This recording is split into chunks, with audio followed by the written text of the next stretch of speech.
یہ فرمان بھی آپ کا ثابت ہے کہ اوصیکم بالنساء خیرا، میں تمہیں وصیت کرتا ہوں کہ عورتوں کے ساتھ حسن سلوک سے پیش آنا۔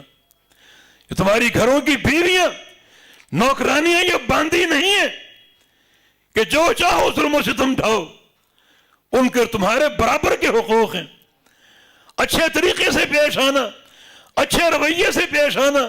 خیرکم خیرکم لأہلی وانا خیرکم لأہلی، تم سب میں بہترین کون ہے؟ وہ شخص ہے جو اپنی بیوی کے لیے بہترین ہو۔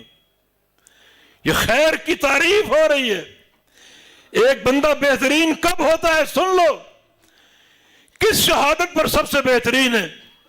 وہ گواہی جو گھر سے آئے، گھر سے گواہی آئے کہ ہمارا شوہر بہت ہی بہترین، بہت ہی نیک، صالح، صاحب اخلاق ہے۔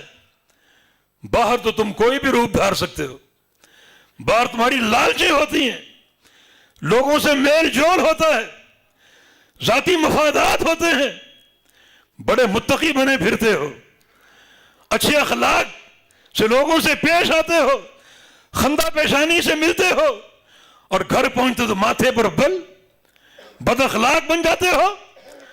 باہر کی گواہی معتبر نہیں ہے، گھر کی گواہی معتبر ہے۔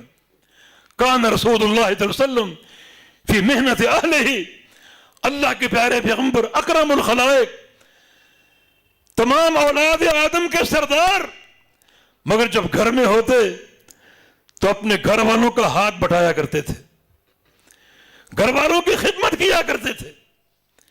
آپ کا حسن سلوک اور آپ کی سنت مبارکہ تو آپ کی حیات طیبہ کی جو آخری وصیتیں ہیں ان میں یہ بات بطور خاص شامل ہے کہ اوصیکم بالنساء خیرا، کہ میں تمہیں وصیت کرتا ہوں عورتوں کے ساتھ حسن سلوک کی۔